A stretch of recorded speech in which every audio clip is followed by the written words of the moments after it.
Bienvenidos a Granada Entre Libros, una semana más, el espacio que aquí en Onda Luz dedicamos a la literatura, donde entrevistamos a libreros, a escritores, a editores y diferentes agentes culturales del mundo del libro para conocer las novedades que tenemos en nuestra ciudad. Hoy tenemos el placer de que nos acompañe una granadina, una poeta, Trinidad Gan. Bienvenida. Hola, María.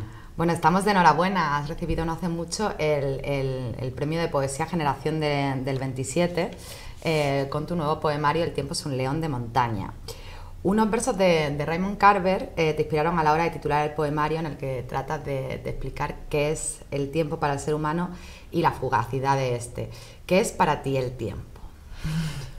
Pues yo encontré los versos esos que tú te refieres de Raymond Carver, lo encontré en un poema de su libro Nosotros, que ponía Time is a mountain lion, y justo cuando lo encontré yo estaba escribiendo, indagando un poco, investigando un poco sobre el paso del tiempo. Pero el tiempo no solo como, digamos que yo veo el tiempo no solo como el tiempo que nos construye y nos destruye interiormente a nosotros mismos, ¿no?, que forma el entramado ese que es la memoria, sino también el tiempo como un devenir histórico, ¿no?, como un devenir histórico de acontecimientos. Y también en los poemas que estaba escribiendo reflexionaba un poco sobre hasta qué punto nuestras acciones o nuestras omisiones no tienen una repercusión en la historia, ¿no? Entonces, quizá yo el tiempo lo veo en esas dos vertientes, una versión más íntima, más personal, más del paso de los años, de mirar el pasado, de ver la incertidumbre del futuro, y a la vez también como el tiempo en la sociedad, ¿no?, el tiempo histórico en la sociedad.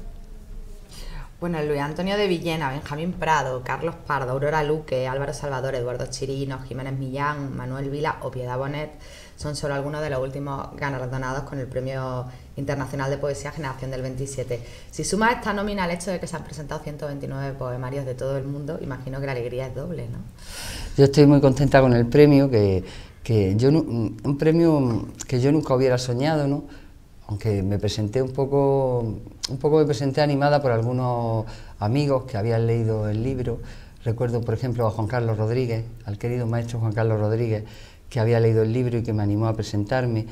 Y para mí ha sido una sorpresa y a la vez una alegría tremenda, porque es un premio con mucho eco detrás, importante para mí, el eco de la generación del 27, ¿no?, de autores que yo empecé leyendo cuando estaba en el instituto, que tienen para mí mucho peso, como Cernuda, como nuestro Federico García Lorca, como Alberti, como Salinas, como Emilio Prado. Y también una cosa que me ha alegrado muchísimo es que mi nombre esté en esa lista de autores de los que has mencionado, que lo admiro mucho, y con la huella detrás de las mujeres poetas de la generación del 27, que afortunadamente ahora se están empezando a reivindicar y que yo suelo leer bastante, ¿no?, con Josefina de la Torre, María Zambrano, Ernestina Charpuncín, Margarita Ferrera, Concha Méndez, María Teresa León. O sea, unas autoras que me gusta leer, no solo porque me enseñan poesía, ¿no?, poetas que me enseñan poesía, sino también me dan claves para mantener viva y fuerte una conciencia femenina que creo que nos hace falta ahora. Bueno, tu primer libro lo publicaste en 1999, Las señas del pirata, con Cuadernos del vigía. Después vinieron Fin de fuga, Premio de Poesía Ciudad de Cáceres, editado por Visor también, en 2008, Caja de fotos, que fue Premio Surcos de Poesía, editado por Renacimiento, Receta para el fuego, una antología poética en Costa Rica, Papel ceniza, que salió en 2014 con Valparaíso Ediciones, y bueno, este es tu tercer premio literario. ¿Cómo de importante puede llegar a ser para un poeta galardonado los premios literarios? Pues básicamente yo creo que lo que te da ánimo a la hora de seguir escribiendo, el recibir un premio, te fortalece. Luego también creo que te puede dar más visibilidad, que seas más conocido, que la gente se interese por tu escritura, aunque yo pienso que no es una cosa tan necesaria hoy como era en un principio. Yo me animé a presentarme al primer premio buscando la edición, como muchos otros poetas, buscando una edición en una editorial que tuviera distribución. En aquella época, que yo empecé además a publicar tarde, ya pasados los 30 años, no como ahora otros poetas que empiezan muy jóvenes. Por distintas circunstancias me dediqué más al mundo del teatro primero, ¿no? En plan aficionado, me gustaba ser actriz, y lo dejé para un poco después el empezar a escribir y tomármelo más en serio. Entonces, si me empecé a presentar a premios fue porque en aquellos momentos en Granada no había tantas editoriales. Afortunadamente, hay una cosa de la que estoy muy contenta, es que hay más editoriales buenas, con mucha proyección, que se mueven, que tienen muy buena distribución, como es de un lado Valparaíso, en la que publiqué mi anterior libro, Papel Ceniza, como es Esdrújula Ediciones, por ejemplo, como es Sonámbulo en el tema de la fotografía también, y ya va habiendo más cauce para que los autores vayan publicando su obra. De todos modos, un premio, lógicamente, pues te da un espaldarazo tremendo, ¿no? Y te da la posibilidad de llegar a más lectores, que en el fondo es lo que queremos los que escribimos. La escritura es un acto en soledad, que lo haces tú en soledad, pero siempre estás pensando en que habrá otro, un lector, que lo reciba, ¿no? No, es totalmente necesario, ¿no? Y efectivamente yo creo que en los primeros libros, luego cuando ya tienes una trayectoria, es más fácil encontrar editorial. Pero los autores noveles, o cuando tienes solo 1 o 2 libros, hay veces que hay muchas trabas, ¿no? Que cuesta mucho más trabajo. Entonces, una cosa que me alegra mucho es que en Granada haya ahora más diversidad y más sitios donde pueda un autor que está empezando a publicar, o yo misma. O tú misma. O yo misma. Bueno, tú eres licenciada en Filología Hispánica. ¿Ha influido esa formación en tu obra poética? Eres maestrista, me refiero ahora, pero los filólogos somos... Sí, puede haber influido un poco, pero tampoco creo que haya tenido una influencia así, porque luego he tenido una variedad de otras influencias, ¿no? Diferentes, ¿no? Ha influido quizás en que tengo detrás, a la hora de ponerme a escribir, una multiplicidad de lecturas, pero esas mismas lecturas las puede tener alguien de forma autodidacta, no es necesario que haya estudiado una carrera. Yo siempre reivindico que no es necesario para ser poeta el ser filólogo o el ser profesor de universidad. De hecho, yo he estado mucho tiempo trabajando en un banco, una actividad que no tiene nada que ver con la literatura. Simplemente hay que tener sensibilidad y lectura, eso sí, reivindico la lectura. Sí, no, me refiero también un poco a lo estricto que eres con la lengua, ¿no? Desde el punto de vista filológico, a veces contigo mismo que... Sí, puede ser un poco, pero en mi caso no ha sido tanto eso, sino que a mí me gusta ir investigando, dejarme llevar por distintas corrientes. Si he publicado tan tarde y los libros, y son pocos libros, y están espaciados, es porque sí soy muy cuidadosa en el lenguaje. A lo mejor tiene algo que ver la filología, pero yo creo que tiene más que ver el buscar depurar, el buscar la palabra exacta, el buscar que la mirada que tú le pones al mundo, que es lo que trata de hacer un poeta, la mirada que le pone al mundo, traspasar la palabra, que sea la palabra más exacta, la más desnuda, la más afilada. Y luego, lógicamente, lo bueno que tiene quizá haber estudiado filología o haber hecho lectura es que te da unas herramientas que son necesarias a la hora de escribir, ¿no? Tanto de métrica para seguirla o para no seguirla, en su caso, pero unos conocimientos como de vocabulario, como de estructura. En ese punto de vista sí. Sí, claro, ¿no? Cuanto más leído, mejor, ¿no? Pero para mí fundamental es el tema de la lectura.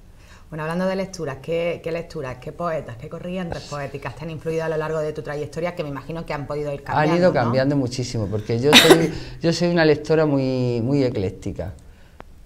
Leo de todo, me nutro de muchas fuentes, no solo la lectura, sino el cine, la música, las series de televisión, pero concretamente lo que me dice de la lectura, he ido variando bastante. En los distintos libros a lo mejor hay distintas huellas, ¿no?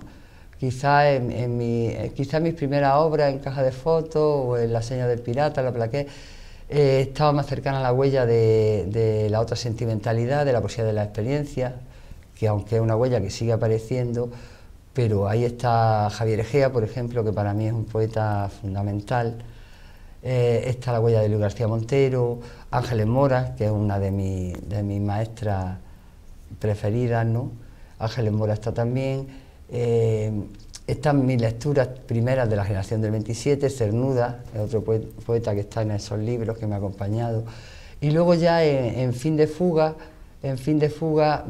hay también, me dio una época, porque yo soy muy de rachas, ¿no? Como gripes literarias, ¿no?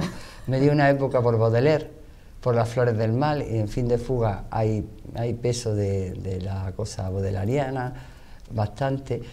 Y luego, por ejemplo, en Papel Ceniza también era una época que estaba leyendo mucho a Valente, de hecho el título proviene de un verso de José Ángel Valente.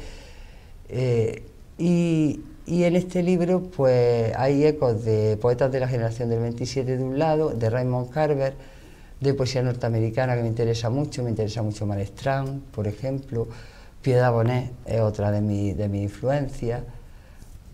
Soy muy ecléctica y los poetas somos y los escritores somos muy vampiros, ¿no? Vamos cogiendo de aquí a allá influencias y ecos y los vamos haciendo nuestros. Incluso a veces alguien me ha dicho, en este verso, en este poema, aquí hay eco de Neruda. Y yo ni siquiera había pensado hacer una glosa de Neruda ni nada de eso. Simplemente una cosa que las lecturas las va incorporando, las va como sintetizando en tu propia voz y no te das ni cuenta de que estás usando esos ecos. Bueno, Granada es una ciudad de poetas y tú acudes asiduamente a los actos literarios. Es difícil ir a una presentación y que tú no estés ahí, ¿eh? A mí eso me encanta porque sé que siempre voy a verte. Y bueno, esa situación inspira a la hora de sentarte a escribir. Me refiero a estar constantemente rodeada de poetas, no solo la lectura en soledad, sino el estar también en que la poesía esté viva, escuchando poesía, yendo a actos de poesía. ¿Eso te ayuda para escribir más asiduamente? Más que nada, a mí me gusta ir porque si hay una cosa que para mí en la poesía es mestizaje. O sea, yo creo que la poesía es una experiencia integradora. Y lo bueno que pasa aquí en Granada, por ejemplo, y imagino que en otros sitios, es que los poetas nos escuchamos unos a otros. Entonces, ya dejando aparte generaciones, corrientes, bandos literarios, si lo hubiera o hubiese, es enriquecedor. Es enriquecedor escuchar a otro poeta porque te aporta otros puntos de vista. Te saca también un poco, que es lo que a mí, desde el punto de vista personal mío, lo que a mí me sirve mucho es que te saca de tus comodidades. Porque hay un problema cuando escribes que yo trato, libro tras libro, trato de irlo superando. Y es que te acostumbras a los surcos ya que tienes acostumbrados. Te encuentras cómodo en una forma de decir, en una métrica, en un tono. Y eso, que parece una cosa buena, puede en un momento dado acabar siendo como una jaula, como los barrotes de una jaula. Te encuentras ahí encerrado y no sales de eso. Entonces, a mí me sirve de mucho, es algo que me refresca, ¿no? Como dice en el ordenador, refrescar, darle a refrescar. Porque te refresca, te aporta otras miradas, a lo mejor muchas veces no coincidentes con la tuya, ni con tu tono, pero precisamente por eso te cuestiona. Entonces a mí eso me gusta, esos retos me gustan, por eso procuro ir a las presentaciones que puedo. Últimamente a lo mejor no tengo tanto tiempo, pero procuro ir para... Bueno, léenos un poema del libro. A ver cuál lo puedo leer.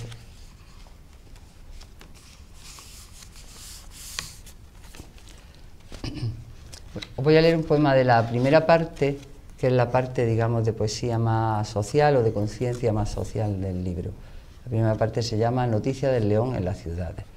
Perspectiva. A veces el poema es un espejo y su fondo delata. Allí contemplo ahora la imagen invertida de mis manos, su arbórea arquitectura de venas, de cartílagos, de uñas. Las manchas diminutas donde traza su oscuridad fugaz lo ya vivido. El reverso de líneas incompletas, de huellas diferentes que tantean el mundo, esa cóncava hondura con que esperan la caricia del agua. Son mis manos, las mismas manos que con cuidado intentan romper la cáscara de cada día, sostener solamente su centro luminoso, las que tratan al escribir palabras de despojar sus dedos de la sombra como si fuese un guante ya gastado. Pero detrás de ellas, en el punto de fuga trazado en el azogue del cristal, se dibuja un paisaje con patíbulo, la escalera, los postes, la trampilla y el balanceo rojo de una soga. Me estremezco al pensar si muchas veces mis propias, inconscientes, viejas manos, aunque no hayan movido la palanca, han apretado el nudo. Qué maravilla escucharos cuando leéis, porque no es lo mismo leerlo uno solo en casa que escucharlo en la voz del poeta, y a mí eso me llena muchísimo, me ha encantado como has leído. Gracias, Trini. Gracias a ti. Bueno, ya que estamos aquí con la poesía, recomiéndanos tu otro libro de poesía que no sea tuyo. Pues la he mencionado ya antes, hay una autora que me gusta mucho seguir y que además tengo una doble suerte en el premio porque fue la autora que ganó el premio Generación de 27 el año pasado, fue Piedad Bonet. Y además estoy muy contenta porque ganó una mujer, de las pocas que hay en catálogo de este premio, ganó una mujer, este año una chica también ha ganado el premio de poesía juvenil. Entonces Piedad Bonet, que es una poeta que me encanta, tiene el libro que ganó, se llama Los Habitados. Es un libro muy intenso, con una poesía muy meditativa, donde ella medita lo que es la ausencia, en concreto parte de la pérdida de un hijo, y trata un tema que está también poco tratado, poco mirado en nuestra sociedad, como es el tratamiento de la enfermedad mental. Entonces son unos poemas muy bien escritos, muy buenos, muy claros, de línea clara en la escritura, que pueden llegar mucho a la gente y que yo recomiendo. Los Habitados de Piedad Bonet, que está también en la colección Visor de poesía. Pues lo buscaremos porque además de Piedad he leído bien poquito, así que tomo nota. Leeremos a Piedad Bonet. Pues enhorabuena por este premio, por esta edición en Visor del Tiempo de un León de Montaña y bueno, seguiremos tus pasos. Sé que habrá que esperar por lo menos un par de añitos para el libro nuevo, que te conozco, que no te prodigas mucho. Voy despacito. Tengo proyectos nuevos, pero de poesía en prosa, de otra serie de cosas. Tengo carpetas, yo siempre tengo carpetas abiertas donde voy guardando todas las anotaciones y ya poquito a poco me voy poniendo. Y además lo que os pasa a los poetas es que luego estáis presentando a otros, haciendo reseñas, con tanta actividad literaria que a veces dicen no tengo tiempo ni siquiera para escribir mi propio texto. Yo tengo poco tiempo, pero sigo escribiendo. Si es posible que antes, que creo el año que viene, es posible que salga un libro de pequeños poemas en prosa con fotografías en la editorial Sonámbulo, fotografías de María Juárez y unos textos míos que se llaman Puzzles Líquidos. Ese sí lo tengo más, digamos, más seguro de que saldrá el año que viene, porque era uno de los 2 libros que tenía ya terminado. Bueno, en Sonámbulo estuvo por aquí también Joaquín Púa y claro, hace unas ediciones maravillosas, o sea preciosa. Que lo buscaremos, estaremos atentos a 2019. Pues enhorabuena una vez más por este premio, por hacer que Granada sea una ciudad de poetas premiados, que eso siempre gusta, y nada, que sigamos leyéndote. Muchísimas gracias por acompañarnos. Gracias a ti, Mariana, por invitarme.